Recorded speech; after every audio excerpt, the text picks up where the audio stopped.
The Bhagavad Gita, our social studies textbooks tell us that it is the holy book of the Hindus.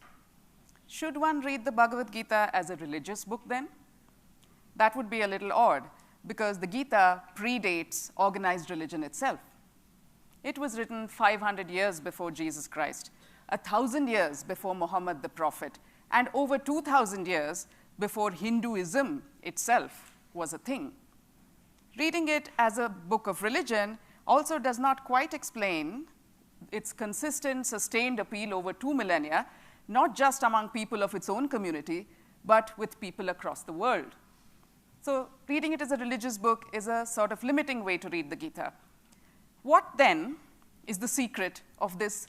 What is the magic of this slim volume of poetry? What is it about this age-old conversation between two best friends called Krishna and Arjuna that make people return to it generation after generation, return to its shining moral compass for guidance whenever they are beset by despair or doubt? Here's the secret. The Gita's strength lies in the fact that it concerns itself not just with the metaphysical, but with the very physical. Not just with the otherworldly, but with the very worldly. Not just with the afterlife, but with life itself. So what are the alternative ways to read the Gita then, if not just as a holy book? Let's see. So the Mahabharata, as most of you know, is one of the two great epics of India, and the Gita is part of it. So the whole story is centered around a great war, one that is fought between two sets of cousins. On the one side are the Pandavas, who are upright, noble, righteous. On the other side are the Kauravas, who are not. Now, the only two characters that we are going to concern ourselves with today are the Pandava prince Arjuna, who is the greatest archer in the world, and his friend and mentor Krishna, who is his designated charioteer during the war. Now, the war is about to begin when our hero Arjuna loses his nerve. The sudden realization that he's about to destroy half of his closest family strikes him like a thunderbolt, and sick with despair, he lays down arms and turns to his friend Krishna for guidance. The two of them have a conversation, and we know that conversation today as the Bhagavad Gita. Now, during the course of this conversation, there's plenty of dissent and disagreement. Krishna harangues Arjuna, even heckles him at times. Arjuna argues, challenges, questions Krishna. But through all of this, neither of them is ever offensive, needlessly aggressive, or confrontationist, which makes the Gita a primer on the art of civilized debate, one that should be essential reading for everyone, particularly Indian television panelists. Now, the Mahabharata, not the Mahabharata, the Gita, during this conversation, what do these two talk about? Essentially, it's Krishna speaking, and he's telling Arjuna why he should stand up, pick up his bow, and fight. He's telling him that if he doesn't do that, he would be failing in his duty as a warrior, a king, a leader of men, an upholder of truth and justice, and so on. So this is a difficult conversation for Krishna because he is his friend and he's very depressed.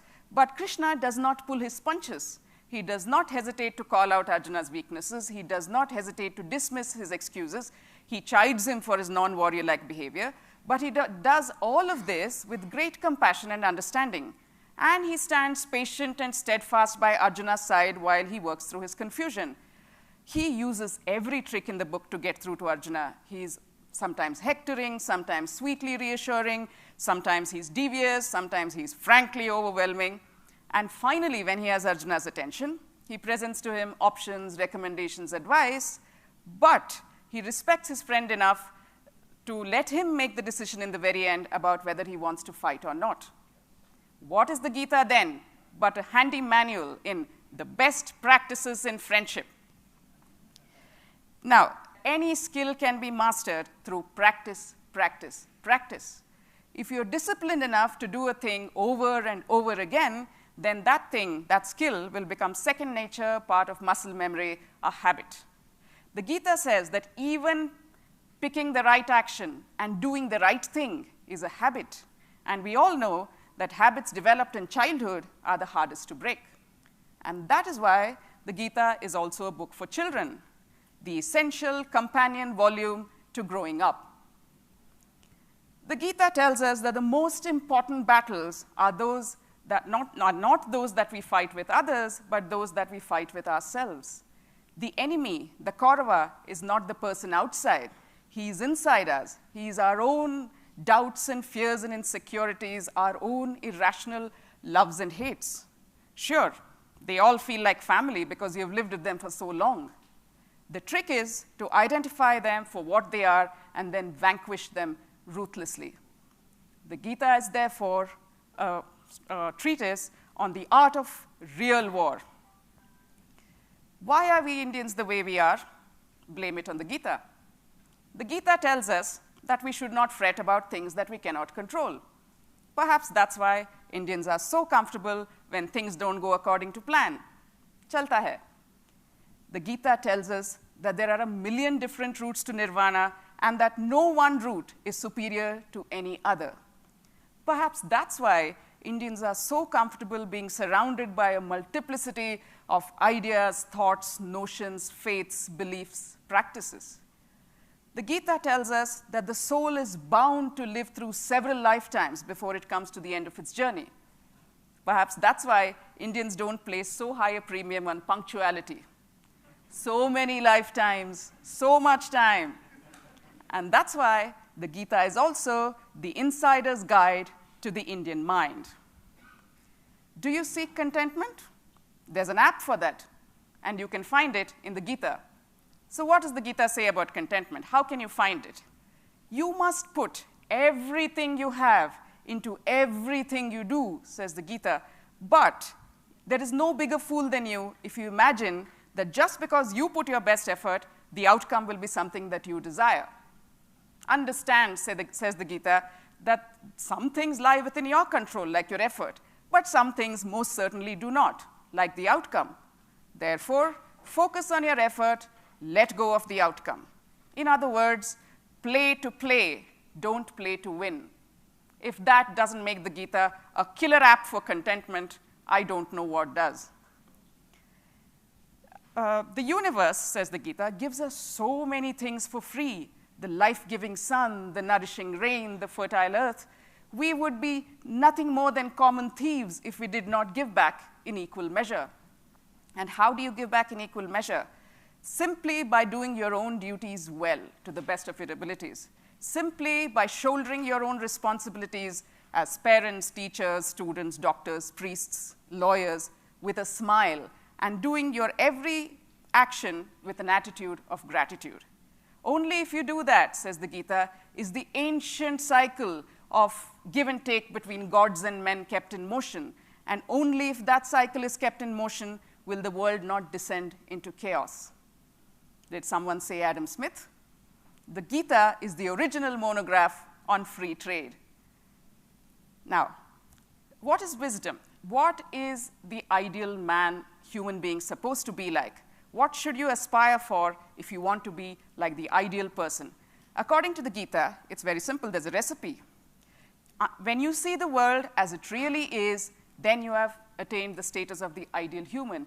And what does that mean? It means you see a bit of yourself in everything around you and a bit of everything around you in yourself.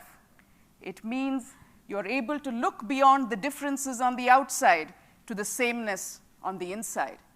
It means you're able to say with conviction that the entire world is my home and every creature in it my family.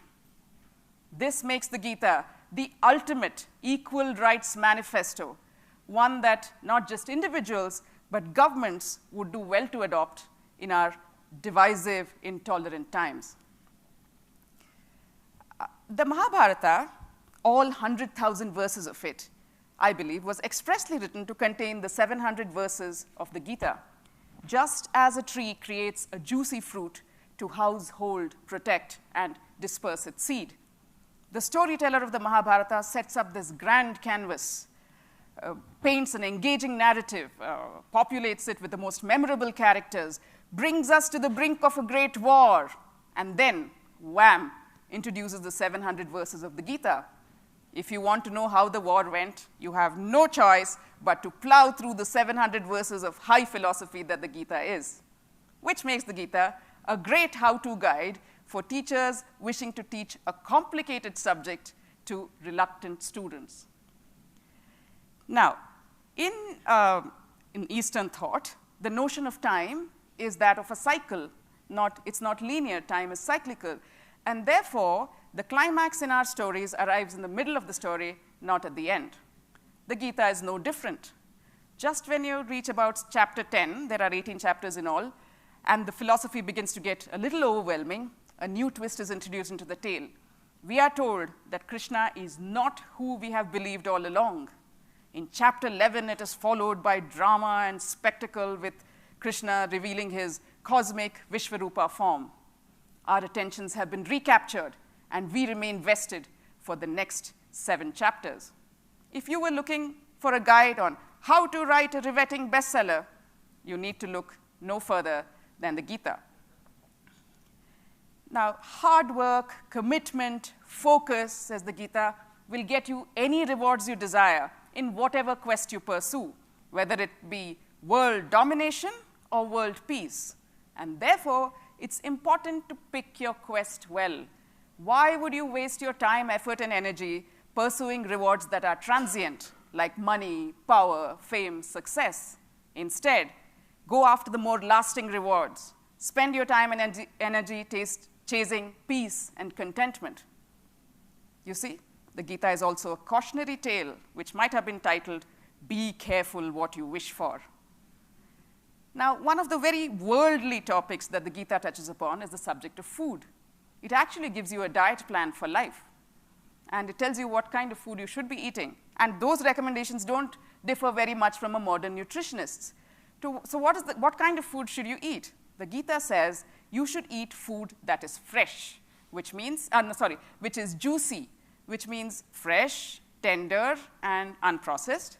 It says you must eat food that is nourishing, which means clearly junk food is out. And it says that you must eat food that is agreeable. Wait, there's a rider, not just agreeable to the palate, but agreeable to the system. Okay? And what is the worst kind of thing you can do to your bodies? Let's listen to Krishna on this. Those who commit acts of violence on their bodies, denying themselves food and water, confusing self-torture with faith and devotion, they are truly misguided. You see why you should ditch that crash diet and that extreme exercise regimen? They were discredited even in 500 BC, which makes the Gita a great nutrition guide, which could have been subtitled, "Don't lose your mind, lose your diet." The Gita tells the story of a great tree with its roots in the heavens and its branches on the ground. So thick do these branches grow on the ground, so deeply embedded are they in the earth, that we get deluded. We begin to think that the source of sustenance of the tree is the earth itself. We chase after the low-hanging fruit without seeking the source of their sweetness, which is that great trunk rising to the sky. Don't do that, says the Gita. Keep your focus on the great trunk rising to the sky, and once you find it, hold on tight. Does that mean then that the Gita should be on every conservationist bookshelf because it's the original tree hugger's handbook? Now, the Gita also says happiness comes from being true to your nature. So if you have to find a job that is true to your nature, you first have to know what your nature is, says the Gita, and be involved in doing things that are true to your nature. So what kind of nature? The Gita says, if you are the sort of person who likes to think deep thoughts in splendid isolation, maybe you should do that kind of job. What would those jobs be today? Maybe a scientist, a writer, an artist. If it's the heat and dust of the battlefield that excite you, do that kind of job. Maybe that means be a lawyer, an activist, a politician. If the hubbub of the marketplace is what excites you, then you could do something in that direction. So that could be a stockbroker, a banker, a merchant, an entrepreneur. And if your nature is the kind that likes to be a cog in the wheel, then find a job that affords you that luxury. The Gita is an aptitude test and a sage and supportive career guide. Now, through this entire conversation, Krishna addresses Arjuna by over 20 different names, including Bharata, Sabyasachi, Dhananjaya, and Partha.